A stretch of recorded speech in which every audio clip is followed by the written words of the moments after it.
સ્વામિનારાયણ હરે. ગઈકાલે આપણે હરિબળ ગીતાને શરૂઆત કરી.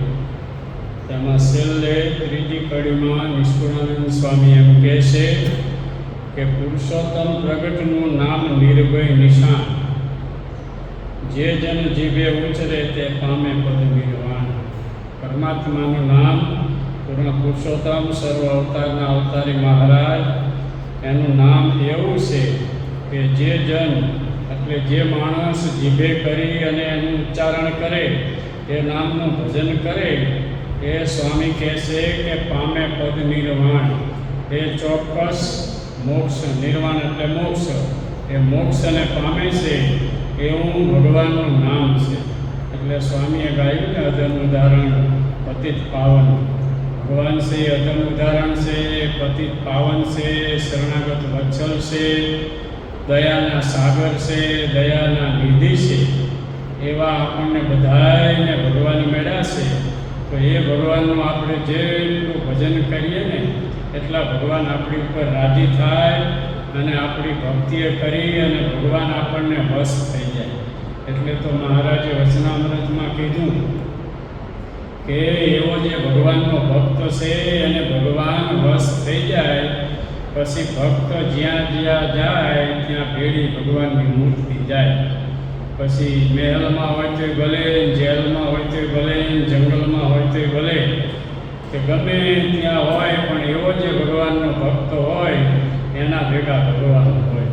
એટલે સ્વામી આગળ બતાવે કે જે નામે પામી ગુણિકા ગતિ, થયો યજા મેલનો ઉધાર, અગણિત નામથી પતિત પામ્યા ભવ પાર.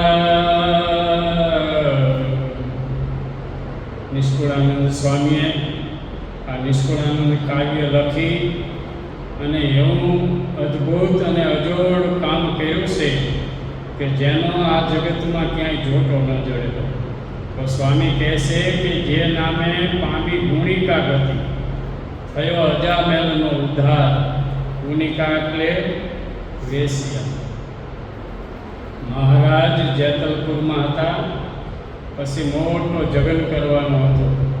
પછી મહારાજે ગામમાં હાથ પડાયો કે આ જગનની અંદર જે કોઈ એક માણસ ઘઉં ધરી દે એને અમારે અંત વખત લેવા આવવાનું. આવું મહારાજે કીધું. એટલે ચારે બાજુથી બહેનો બધા આવવા માંડ્યા. સત્સંગી હોય તે ભલે, બિન સત્સંગી હોય તે ભલે, બધા આવી અને માણું ઘઉં લઈ જાય. એમાં ત્યાં ગુણિકા કહેતા વેશ્યા. એને એમ થયું કે અત્યારે આ પૃથ્વી ઉપર આવા ઘોર કલિકાલમાં ભગવાન પ્રગટ થયા છે અને હું જો એક માણું ઘઉં ધરી દઉં ને તો મારું કામ થઈ જાય અને મેં જે કંઈ આ દેહ કરીને પાપ કર્યા છે એ પાપમાંથી મને મુક્તિ મળી જાય. એટલે ગુણિકા મહારાજ સભા ભરીને બેઠા છે અને આમ સામે ચાલી આવે છે. એટલે હરિભક્તો બધા કહેવા લાગ્યા, મહારાજ ઓલી જે ભાઈ આવે છે ને એને કાંઈ દરવા ન આપતા હો, એને જો દરવા આપશો ને તો આપણું બધું આ યજ્ઞનું આનું છે ને અઘડાય છે, માટે એ તો આવી છે, નામ છે. મહારાજે એને આવવા દીધું. પછી મહારાજે નજીક આવ્યા પછી કીધું કે આ બધાને મેં એક એક માણું ઘઉં દરવા આપ્યા છે, તો તને હું 2 માણા ઘઉં દરવા આપું છું અને આ ઘઉં તારી જાતે દરજી. એટલે બધા હરિભક્તો તો પછી હવે ધણીનો તો કોઈ ધણી નથી, મહારાજને કોણ કહી શકે. મહારાજે કીધું એટલે ઘઉં આપ્યા. પછી એટલે મહારાજે કીધું ભેજો જાતે દરજી. પણ એને એમ હતું કે બસ હવે મારે આ પાપમાંથી છૂટાનો સરસ મજાનો ઉપાય મળી ગયો છે, માટે મારી જાતે જ આ મારે ઘઉં દરવા છે.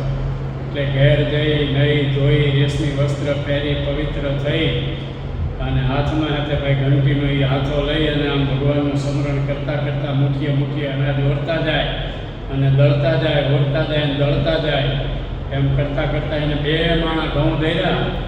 એના હાથમાં પ્રફોલા પડી ગયા. શું કરવા કે એને કદી કામ તો કાંઈ કર્યું નહોતું. એટલે એના હિસાબે એના હાથમાં એ પરપોટા બધા પડી ગયા. સવારમાં લોટ તૈયાર કરી અને મહારાજ પાસે લઈને આવે છે. ત્યારે હરિભક્તો બધા કે મહારાજ આ લોટ નોખો રખાવજો, આ યજ્ઞમાં ન નખાવશો, આ ગમે અહીંયા નાખી દઈશું, ગમે અહીંયા વાપરી નાખશું. એટલે મહારાજે લોટ લઈને બેન આવ્યા એટલે મહારાજે કીધું કે તારી જાતે દઈ છે ને, એટલે મહારાજના હાથ બતાવ્યા. હાથ બતાવ્યા એટલે પૂર્ણ પુરુષોત્તમ મહારાજ સર્વ અવતારના અવતારી ભાઈ એના હાથ ઉપર મહારાજે આમ હાથ ફેરવ્યો, એની હથેળી ઉપર મહારાજે આમ હાથ ફેરવીને કીધું કે આ ઘઉં તે તારી જાતે દર્યા છે ને, માટે મારા સાધુ જે આ મુક્તાનંદ સ્વામી છે ને એની હારે તારું કલ્યાણ કરીશ.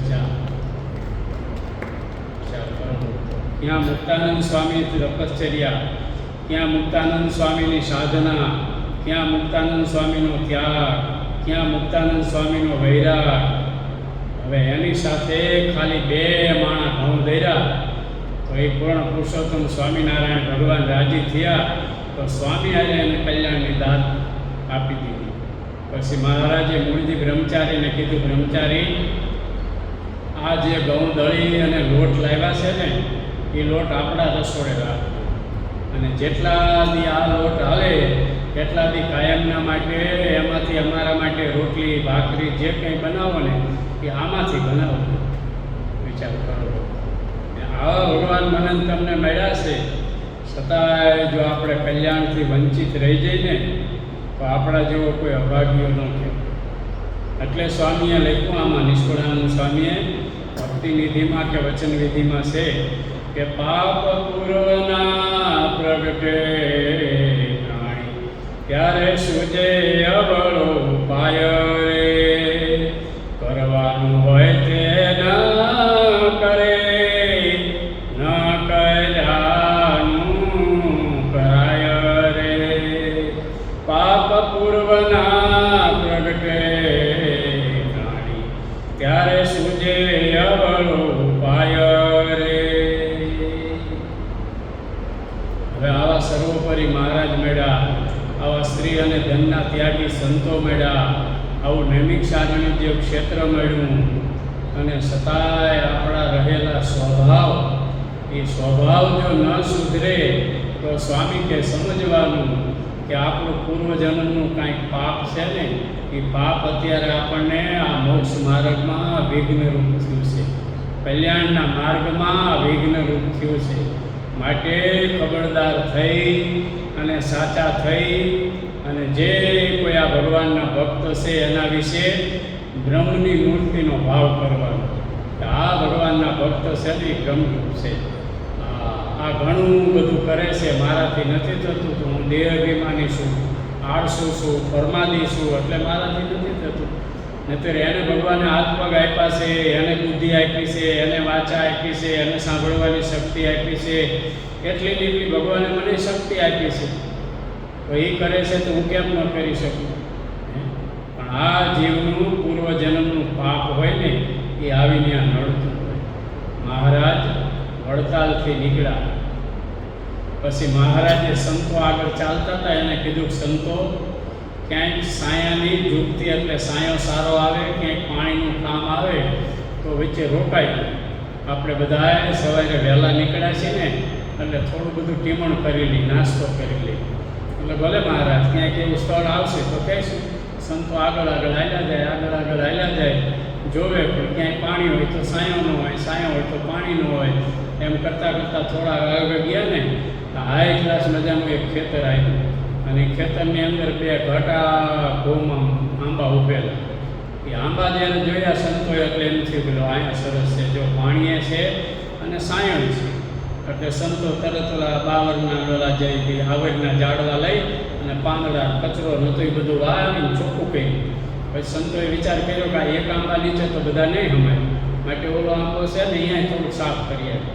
અહીંયા બરાબર સાફ કરવા ગયા તો હવે કોઈ આવી અને અહીંયા જંગલ જઈ આવ્યું છે, ઝાડે જઈ આવ્યું છે. એટલે સંતો કે ભાઈ અહીંયા બે એવું નથી, અહીંયા ચોખ્ખું થાય એવું નથી, માટે વરો પાછા. એટલે સંતો પાછા આવ્યા. પછી અહીંયા બધું વ્યવસ્થિત કરાયું તો મહારાજ આવ્યા, મહારાજને પથેણું પાથરી દીધું, મહારાજ બેઠા, સંતોની સભા થઈ, હરિભક્તોની સભા થઈ. મહારાજે ઘણી બધી વાતો કરી, સંતો કીર્તન બોલ્યા. પછી મહારાજ કે લો બધાને ટીમણ કરાવી. પછી કુકડીનું ભાતું હતું બધાને મહારાજે કુકડી જમાડી અને મહારાજ કહેવા અહીંયા બધા હમાય એવું નથી, થોડો તડકો આવે એવું છે, માટે થોડા પેલા આંબા નીચે બેસો. એટલે સંતોએ કીધું મહારાજ અહીંયા બેસાય એવું નથી. કે કેમ? તો કે અહીંયા આવું બગાડેલું છે. મહારાજ કે પૂર્વજન્મનો એ આંબાનો કોઈ દુશ્મન હશે. શું કીધું? પૂર્વજન્મનો એ આંબાનો કોઈ દુશ્મન હશે. એટલે એ આંબા નીચે જઈ અને અહીંયા હતે જંગલ જીયાયો, સંડાસ જીયાયો. એટલે આજ હતે એ ઉપયોગ ન આવ્યો, નહીતર એ આંબા નીચે આજ સંતો બેસે તો એ આંબાનો ઉધાર થઈ જાય.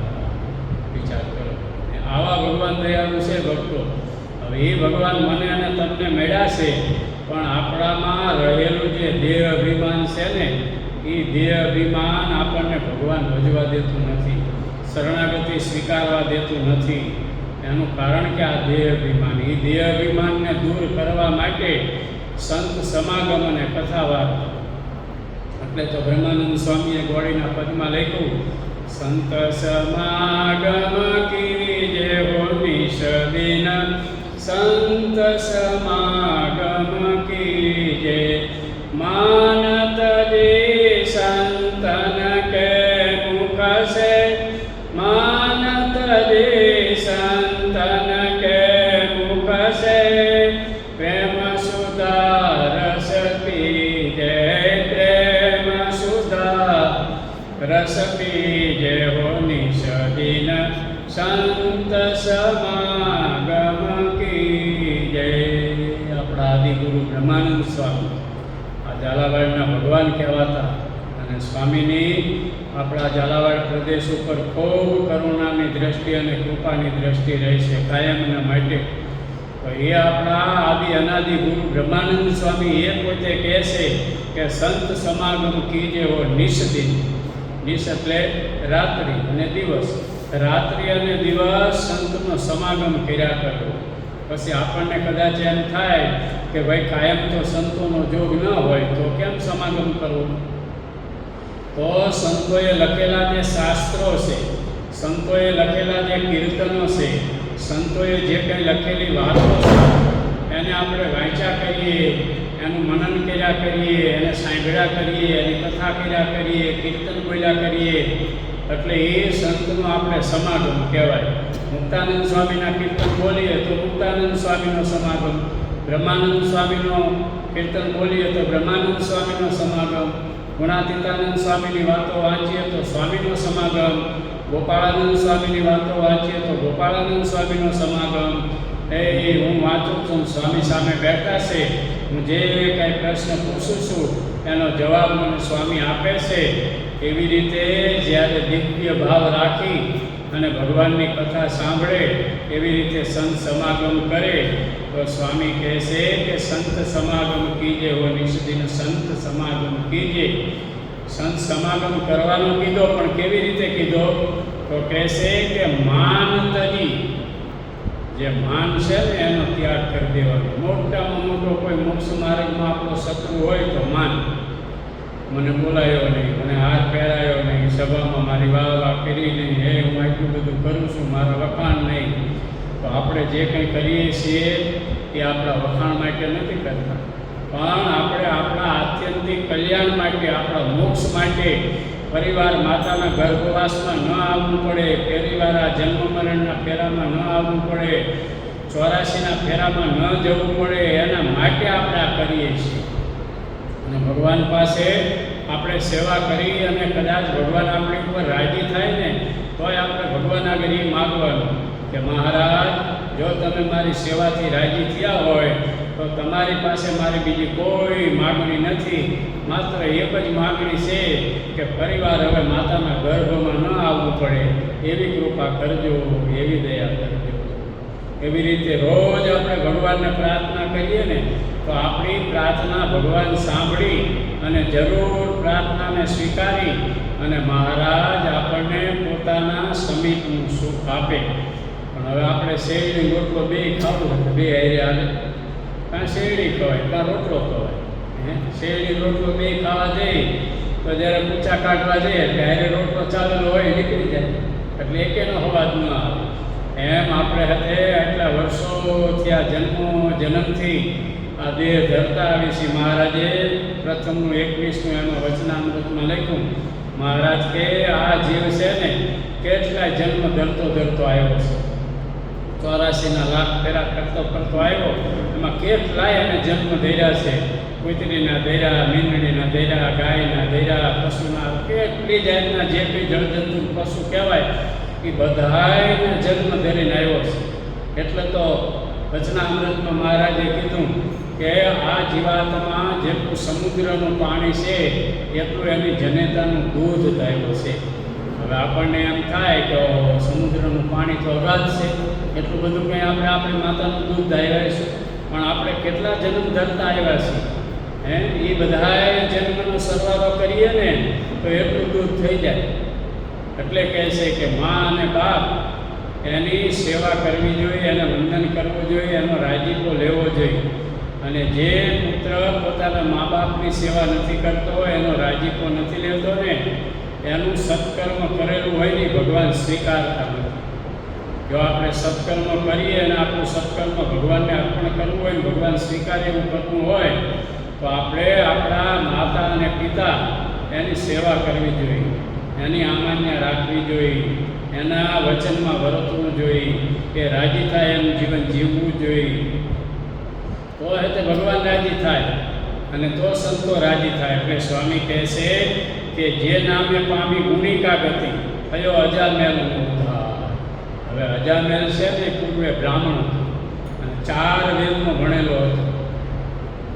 મહારાજે કીધું કે 8 દેશકાળ છે એમાં સંઘનું પ્રધાનપણું છે. જેવો સંઘ માણસને લાગે એવો રંગ લાગી જાય. એટલે 8 દેશકાળ છે તે મંત્ર, દીક્ષા, શાસ્ત્ર, ધ્યાન, ધારણા 8 દેશકાળ છે. એમાં 9મું સંઘ. જેવો સંઘ થાય એવો રંગ લાગે. ગમે એવો ભક્ત હોય, સારો હોય, પણ જો એને એવા કુસંગીને એવા હતા કોઈ હોય એની સોબત ચડી જાય તો ધીરે ધીરે બધું ભૂલી જાય. અને કદાચ તે જોગન પગી જેવો પાપિષ્ટ હોય પણ એને ભગવાન કે ભગવાનના સંત કે ભગવાનના ભક્ત એનો કાંઈ જોગ મળી જાય અને એના જોગમાં આવી જાય તો મહાન ભક્ત બની જાય, પ્રાત સમરણીય બની જાય. એટલે 8 દેશકાળ છે એમાં મહારાજ કે ધ્યાન રાખવાનું સંગ. એટલે મહારાજે વચનામૃતમાં કેવી સમજણ પાડી છે. મહારાજ કે કોની પાસે પથારી કરવી, કોના ભેગું નાવા જવું, કોની ભેગે બેસવું, આ બધી મહારાજે નાની નાની બાબતોને આપણે શીખાય શું કરવા આપ્યું કે ભાઈ ગમે એમ તો આપણે માયાના જીવ છીએ. ક્યાંય કોઈ લપસી જઈને ક્યાંય લેવાઈ જાય ને તો આપણું આત્યંતિક કલ્યાણ બગડી જાય, આપણો મોક્ષ બગડી જાય. તો અજામેલ બ્રાહ્મણ હતો અને આમ બજારમાં ચાલ્યો જતો તો એની આગળ એક વેશ્યા ચાલી જતી હતી ગુનિકા. કે એના માથામાં ગુલાબનું ફૂલ હતું. એ ગુલાબનું ફૂલ પડી ગયું એટલે અજામેલ લઈ અને સૂંઘ્યું એટલે તરત એની બુદ્ધિ ફરી.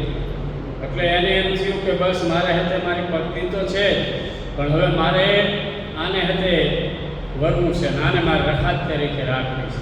તો એ વેશ્યા સાથે એને સંબંધ કરી નાખ્યો, વેશ્યા સાથે પ્રેમ કરી નાખ્યો.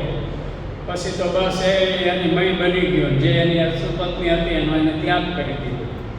પણ સંતો છે ને એટલે કીધું કે સંત પરમ હિતકારી, જગતમાં અહીં સંત પરમ હિતકારી. એમાં ફરતા સંતો એ ગામમાં આવ્યા. આ ગામના માણસો આમ બેઠા છે અને કીધું કે ભાઈ અહીંયા કોઈ ભગતનું ઘર છે, આજની રાત અમારે રોકાવું છે ને કદાચ રાત રોકાવાનો સમય નહીં હોય તો બપોરે નીકળી જઈશું. પણ કોઈ ભગતનું એટલે બધા માણસો બેઠા હતા એને મસ્કરી કરી અને કીધું હા અમને ઓલું ઘર દેખાય નહીં ભગતનું છે, અજામેલનું ઘર બતાવ્યું. હવે અજા કહેતા બકરા થાય, મેલ એટલે એનો સમૂહ, એટલે અજામેલ હતા બકરા ચારવા ગયો હતો. એટલે એના ઘરના હતા એટલે આ સંતોએ જઈને કીધું નારાયણ હરે સચ્ચિદાનંદ પ્રભુ એમ કરીને ઉભા રહ્યા. એટલે ઓલી બાઈ એટલે બહાર આવીને કીધું કે સંતો તમે ભૂલા પડી ગયા લાગો છો, આ ઘર તમને કોને બતાવ્યું? આ તો મહાપાપિષ્ટ અજામેલ છે એનું ઘર છે અને હું તો ગુનિકા છું.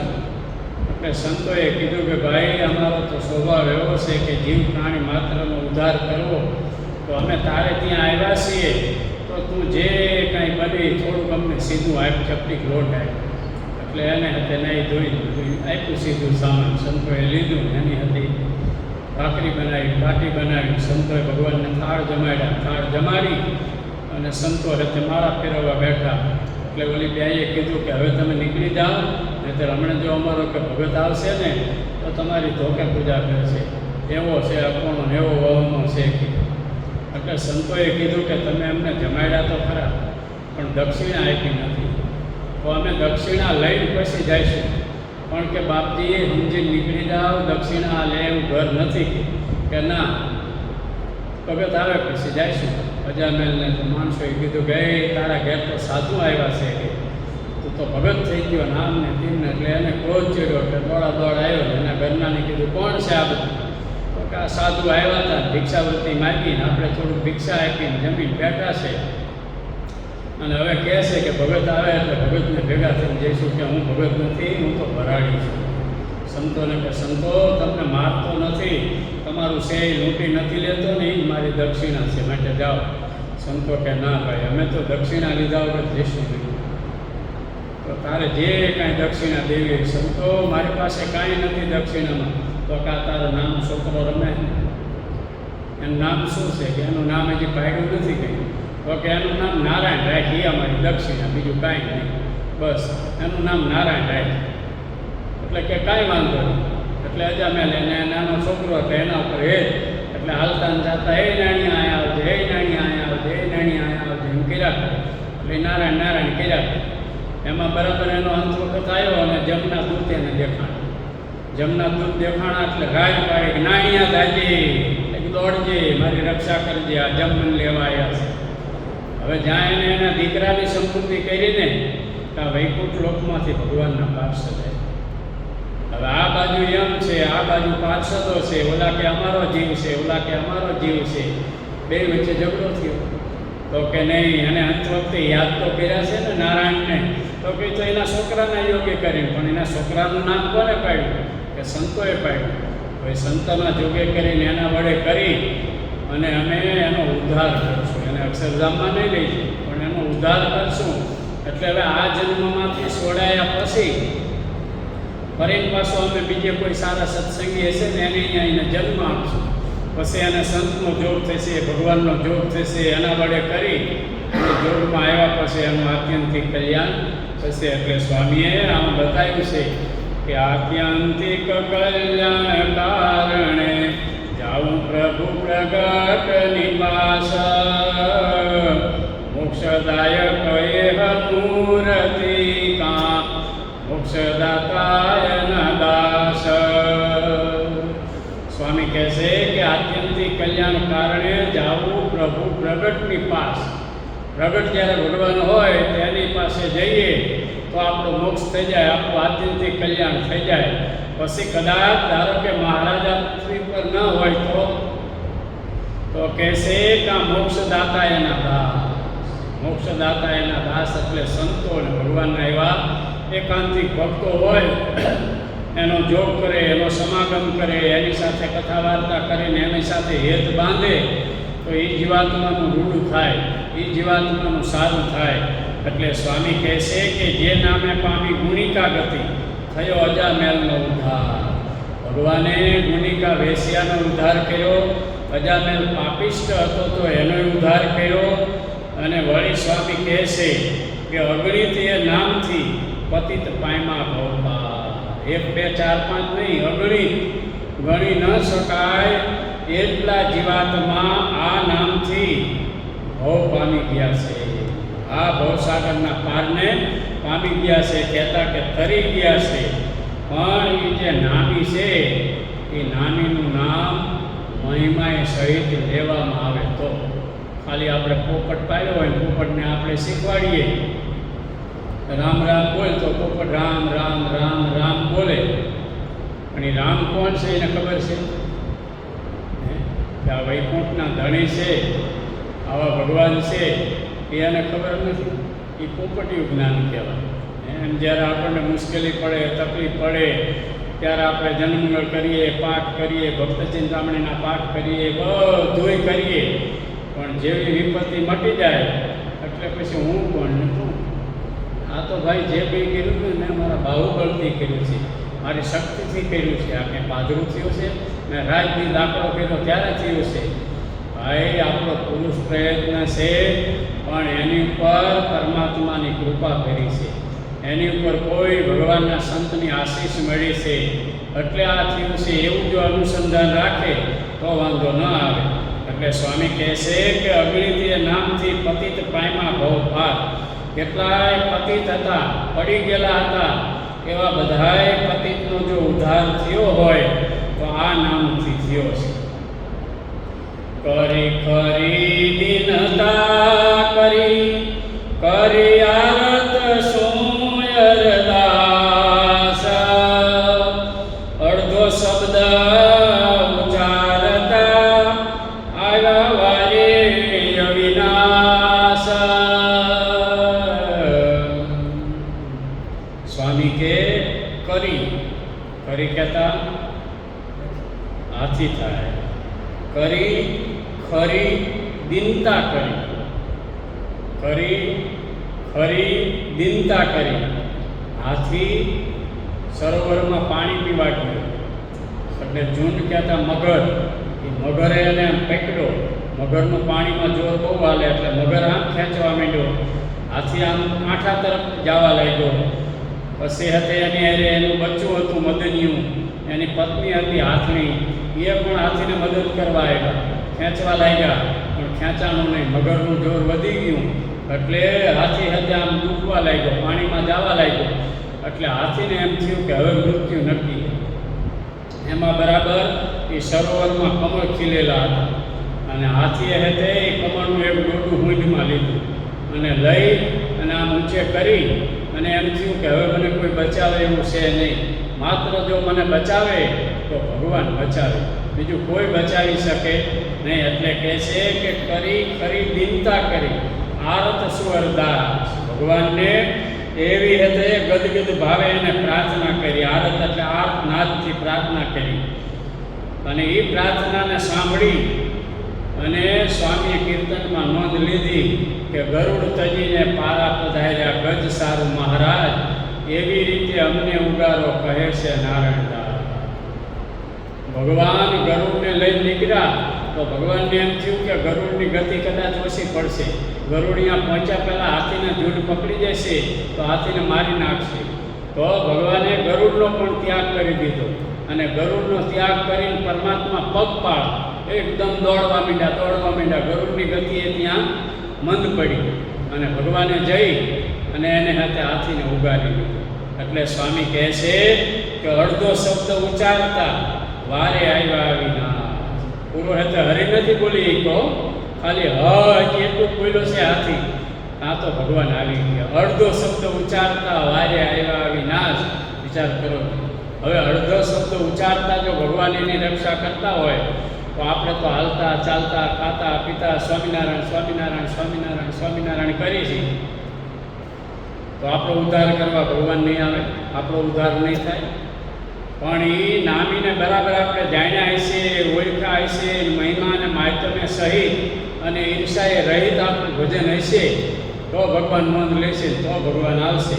પણ આપણે જે કાંઈ કરતા હોય એમાં ઈર્ષા હોય, એમાં મચ્છર હોય, એમાં કાંઈક માન હોય, એમાં નાના મોટા કાંઈક દોષ હોય, એ દોષે રહિત આપણે કરતા હોય તો ભગવાન હતે કદાચ તે બીજો ફેરો આપણને કરાવે. પણ બીજો ફેરો ન કરવો હોય તો જે આગળના ભક્તોનો ઉદ્ધાર થયો છે ને જે ભક્તો ભગવાનને પામ્યા છે એ કેવી રીતે પામ્યા છે અને શું સાધને કરીને પામ્યા છે, તો એના સાધનનો વાદ આપણે લઈ, એના સાધનનું આપણે મિસ લઈ અને એ પ્રમાણે આપણે ચાલવા લાગીએ તો કામ થઈ જાય. વિચાર કરો કે મહારાજનો જન્મ છપૈયામાં થયો. હવે મહારાજનો જન્મ છપૈયામાં થયો તો આ ગોપાળાનંદ સ્વામી એટલે કુશાલ ભટ્ટ. હવે ત્યારે એ મહારાજનો બેનો લગભગ જન્મ છે, કુશાલ ભટ્ટ થોડા મોટા મહારાજથી. હવે મહારાજનો છપૈયામાં જન્મ થયો, ત્યાં બધા એના બાલમિત્રો હતા. એ બધાએ બાલમિત્રોને કે હાલો બધા મારે ઘેર હાલો, બધાએ એને ઘેરે મોઢા કરાવો કે કેમ, પણ વાત તો કઈ કુશાલ, તો કે છપૈયામાં ભગવાન પ્રગટ થયા છે. શું કીધું? છપૈયામાં વિચાર કરો, આવા બાળક હતા પણ નિરાવરણ દ્રષ્ટિ હતી એની, તો એને કીધું કે છપૈયામાં ભગવાન પ્રગટ થયા છે ને હાલો બધા એને ગળા મોઢા કરાવો. તો પહેલાંના સમયમાં ગોળ રાખતા ને ગોળ બહુ દુર્લભ હતો, મુશ્કેલી હતી, એટલે ગોળને કાં કોઠી ઉપર મૂકી રાખે ને કાં ચેક હંતાડીને રાખે. તો એમના માતુશ્રીએ ગોળનું માટલું ભરી અને કોઠીમાં મૂકી દીધું. તો બાળ મિત્રોને બધાને લઈને આવી અને આમ લાંબો હાથ કરી યોગ કળાથી કોઠીના તળિયે માટલું પડ્યું હતું, તો આમ હાથ વધાર્યો લાંબો કર્યો અને એ કોઠીના તળિયેથી ગોળ કાઢી બધા બાળ મિત્રોને આપવા લાગ્યા. ત્યાં એમની માં પાણી ભરીને, હે ખુશાલ શું કરે બેટા? તો કે માં છપૈયામાં ભગવાન પ્રગટ થયા છે ને એની ખુશાલીમાં મારા મિત્ર મંડળ છે ને એ બધાને હું ગળા મોઢા કરાવું છું. વિચાર કરો તો કેવી નિરાવરણ દ્રષ્ટિ! ક્યાં છપૈયા ને ક્યાં ટોડલા ગામ, કેટલા ગામનું અંતર, પણ છતાં એને નિરાવરણ દ્રષ્ટિ મળી હતી એટલે એને કોઈ આવરણ નડી શકતું નહોતું. એ ટોડલામાં બેઠા બેઠા છપૈયામાં ભગવાન પ્રગટ થયા એના દર્શન કરી શકતા હતા, એને જોઈ શકતા હતા. એવી રીતે ગઢપુરની અંદર લાડુબા અને જીવુબા છપૈયામાં ભગવાનનું પ્રગટ થયા તો તરત જ એની દાસીઓ જે કોઈ હતા એને કીધું કે લાવો સાકર લાવો. કે ગઢપુરમાં બજારમાં જેટલી સાકર હતી ને બધી લાવી નાખી અને ધોબે ખોબે જે આવે ને સાકર વેચવા માંડ્યા. તો આભેલ બાપુએ કીધું કે બેટા કેમ ગાંડી થઈ જઈશો? કે ના બાપુ એવું નથી. તો શું છે એવા રખના સમાચાર કે તમે આ સવારના હાંજ લગી સાકર જ વેચ કરો, ગામમાં કંઈ સાકર મળતી નથી? ત્યારે કીધું કે બાપુ છપૈયામાં ભગવાન પ્રગટ થયા છે, એના હર્ષમાં એની ખુશાલીમાં હું આ જે કોઈ આવે ને એ બધાને ધોબે સાકર. વિચાર કરો કેટલી નિરાવરણ દ્રષ્ટિ કહેવાય. એ લાડુબા અને જીવુબા એને એવી નિરાવરણ દ્રષ્ટિ હતી કે કોઈ ગર્ભવતી સ્ત્રી હોય અને લાડુબાનું ચરણ સ્પર્શ કરવા જાય ને તો લાડુબા એમ કે બેન તમે સેટે રહી જા, મને અટકા નહીં હો, જો તમે મને અટશો તો ઉપવાસ થશે. ત્યારે બેન એમ કે બા પણ હું સ્ત્રી જ છું, તું સ્ત્રી શું સાચું, પણ તારા પેટમાં છે ને બાળક છે, દીકરી નથી, તારા પેટમાં છોકરો છે, બાળક છે. વિચાર કરો આજનું સાયન્સ કદાચ એમ કહેતું હોય કે અમે આમ જોઈ દઈએ, અમે આમ કરી દઈએ ને આમાં કરી દઈએ, પણ જેને ભગવાનનું ભજન કર્યું છે ને જેને ભગવાન ઉપર કૃપાની દ્રષ્ટિ છે ને ભાઈ એને નિરાવરણ દ્રષ્ટિ મળી જાય છે. વિચાર કરો કેટલી નિરાવરણ દ્રષ્ટિ કહેવાય. એમ ભગવાનનો આવો પ્રતાપ છે. એટલે એવા ભાવથી એવું સમજી અને આપણે ભગવાનનું ભજન કરીએ તો મહારાજ આપણી ઉપર રાજી થાય. એટલે સ્વામી કહે છે કે કરી કહેતા હાથી, ખરી એટલે સાચા ભાવથી દિનતાથી કરીએ દિનતાથી ભગવાનને પ્રાર્થના કરી. આરક્ષો અરદાસ એવી સરસ મજાની ભગવાનને હતે ગદગદ ભાવે થઈને પ્રાર્થના કરી, ગદગદ ભાવે થઈ અને હતે મહારાજને આર્તનાદથી પોકાર્યા. આર્તનાદ એટલે નાભીનો નાદ, એને આર્તનાદ કહેવાય. આપણે ભગવાનના દર્શન કરીએ ત્યારે આપણી જે આ શરીરની રોમાવલી છે એ ક્યારેક આમ પ્રફુલ્લિત થઈ જાય, ક્યારેક આપણી આંખમાં આંસુ આવી જાય મહારાજની મૂર્તિને જોઈ અને એમ થાય વાહ મહારાજ વાહ. અક્ષરધામમાં જે મહારાજની મૂર્તિ છે અને આ જે મોક્ષદાતા ઘનશ્યામ મહારાજની મૂર્તિ છે ને એમાં એક રોમ માત્રનો ફેર નથી. જે અક્ષરધામમાં છે એ જ અહીંયા છે અને અહીંયા છે જે અક્ષરધામમાં છે. માટે મહારાજ હું જીવ છું, ક્યાંક મારી નાની મોટી ભૂલ કંઈ હોય તો એને માફ કરી અને મારા ગુના સામું નહીં જોતા મહારાજ અંતકાળે જરૂર તમે તેડવા આવજો. મહારાજ આ જે કાંઈ હું ભજન કરું છું, જે કાંઈ કરું છું માત્ર અક્ષરધામની પ્રાપ્તિ માટે તમારા રાજીપા માટે કરું છું. દેહ સાજું રહેતો હોય ભલે, દેહ કદાચ માંદું રહેતો હોય ભલે, મારા દેહ માટે મહારાજ હું પ્રાર્થના નથી કરતો, પુત્ર પરિવાર માટે હું પ્રાર્થના નથી કરતો. મારી જે પ્રાર્થના છે એ માત્ર પ્રભુ તમને પામવા માટે છે. એવી રીતે જ્યારે આપણે ભગવાનને પ્રાર્થના કરીએ ત્યારે ભગવાન રાજી થાય. તો સ્વામી કહે છે કે અડધો શબ્દ ઉચ્ચારતા, હાથીએ ખાલી હ કીધું, અડધો શબ્દ ઉચ્ચારતા વારે આવ્યા અવિનાશ. એની વારે એટલે એની સહાય કરવા અવિનાશ. અવિનાશ એટલે ભગવાન પોતે ગરુડનો ત્યાગ કરી અને હાથીને મગરના મુખમાંથી બચાવી લીધો. એમ આપણે ભગવાનનું ભજન કરીએ ને તો કામ, ક્રોધ, લોભ, ઈર્ષા, માન, અસૂયા, મચ્છર આ બધા મોટા જબર મગરમચ્છ છે.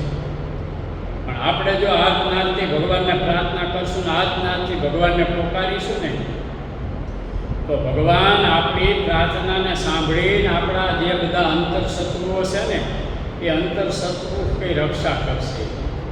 હા, સ્વામીએ કીધું કે જેવા શત્રુ છે બહાર તેવા છે ઉર્માય. જેવા આપણા કદાચ કોઈ બહાર શત્રુ હોય ને એનાથી તો આપણે ચેતતાય રહી. વહેલા મોડા હાલીએ નહીં, વહેલા મોડા હાલીએ તો હાથમાં કંઈક આપણે હથિયાર રાખીને હાલીએ, ચેતતા હાલીએ, કોઈ સંગ સોબત રાખીને હાલીએ. પણ આ શરીરમાં રહેલા જે અંતરશત્રુ છે એ ક્યારે આ જીવની ઘાત કરશે એની ખબર છે. કામ ક્યારે આવશે, ક્રોધ ક્યારે આવશે, મોહ ક્યારે આવશે, લોભ ક્યારે આવશે, ઈર્ષા ક્યારે આવશે, મચ્છર ક્યારે આવશે, અદેખાઈ ક્યારે આવશે. એ બધા ઝીણા ઝીણા અંતરશત્રુ છે. એ અંતરશત્રુ થકી જો રક્ષા કરાવવી હોય તો મહારાજને રોજ આપણે પ્રાર્થના કરીએ તો મહારાજ આપણી પ્રાર્થનાને સાંભળી અને આપણા જે અંતરશત્રુ છે ને એની રક્ષા કરે. જો લોયાનું ત્રીજું વચનામૃત નૃસિંહ ભગવાન સાથે પ્રગટ થયા પ્રહલાદજી માટે, તો પ્રહલાદને કીધું કે માય. તો પ્રહલાદે શું કીધું કે આ દૈહિક રક્ષા કરે એને કરીને હું હર્ષ નથી પામતો, અને ભગવાન દૈહિક રક્ષા ન કરે એને કરીને હું શોક નથી પામતો, અને તમે જે આ મારી રક્ષા કરી એને હું રક્ષા માનતો જ નથી. વિચાર કરો. હવે ભગવાન સ્પેશિયલ પ્રહલાદ માટે નૃસિંહનું રૂપ લઈને આવ્યા, આખું રૂપ બદલી નાખ્યું અને આવી રીતે પ્રહલાદની રક્ષા કરવા આવ્યો તો પ્રહલાદે કીધું કે તમે આ મારી રક્ષા કરી એનું રક્ષા માનતો નથી, પણ મારા ઇન્દ્રિયો અંતકરણ અંતરશત્રુ એના થકી તમે જ્યારે રક્ષા કરશો ત્યારે હું માની કે ભગવાને મારી રક્ષા કરી.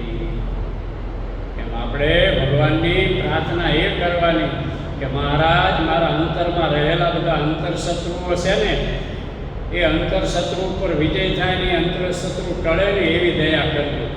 નહીતર હતે ક્યારેક માન આવી જાય, ક્યારેક ક્રોધ આવી જાય, ક્યારેક લોભ આવી જાય, ક્યારેક ઈર્ષા આવી જાય, ક્યારેક મચ્છર આવી જાય, ક્યારેક અદેખાઈ આવી જાય. આવો નાનો દોષ ક્યારેક આવી અને આપણો મોક્ષ માર્ગ બગાડી નાખે. આપણે જે કાંઈ કરતા હોય એમાંથી પાડી દે, વારે ન લાગે. એ સ્વામી લો એને બોલાવે, આપણે ન હોય, એ સ્વામી એને હાર કરાયો, આપણે ન કરાય, એ માન આવી. હવે અહીંયા નથી જવું, અહીંયા બધું બગડી ગયું. હવે અહીંયા વાતાવરણ પહેલાં જેવું નથી. શું થયું? આ માન નામનો આપણો શત્રુ આવ્યો ને એને આપણે આ મોક્ષ માર્ગમાંથી પાછા વળ્યા ને આપણો આ મોક્ષ માર્ગ બગાડ્યો. એટલે સ્વામી કહે છે કે ઈર્ષા માન તણો નહીં લેશ. હા, ઈર્ષા નહીં, માન નહીં, એક લેશ માત્ર નહીં. એ મુક્તાનંદ સ્વામી આ કીર્તનમાં ગાયું છે અને મુક્તાનંદ સ્વામીની કીર્તનની કડી છે. સ્વામી કે જ્યાં દેખું ત્યાં રામજી, બીજું કાંઈ ન ભાષે રે. સ્વામી કે હું જ્યાં જ્યાં નજર કરું ત્યાં બધે મને રામ દેખાય છે. પછી કુસંગી હોય તો ભલે, પાત્ર હોય તો ભલે, પશુ હોય તો ભલે, કૂતરું હોય તો ભલે, કોઈ પણ જીવ પ્રાણી માત્ર હોય એના સામે હું દ્રષ્ટિ કરું એટલે એમાં મને ભગવાન દેખાય. હવે આપણને જો બધામાં ભગવાન દેખાતા હોય તો કોઈને મારવાનું મન થાય, કોઈનું અહિત કરવાનું મન થાય, કોઈને ગાય દેવાનું મન થાય, કોઈ ઉપર ઈર્ષા કે માનનો સંકલ્પ થાય. કારણ કે જેનું હું ભજન કરું છું એ ભજનના જે અંતર્યામી પરમાત્મા છે એના હૃદયમાં બેઠેલા છે. તો હું કદાચ ધારો કે એનો અપરાધ કરીશ કે એને ગાય દઈશ ને તો એના હૃદયમાં બેઠેલા ભગવાન એને ગાય લાગશે, એનો અપરાધ થશે, માટે ભગવાન નારાજ થશે. એટલે આવી રીતે ભગવાનને અંતર્યામી જાણીને આપણે ભગવાનનું ભજન કરીએ ને ભક્તો, તો ભગવાન આપણી ઉપર રાજી થાય. બોલો સ્વામિનારાયણ ભગવાન.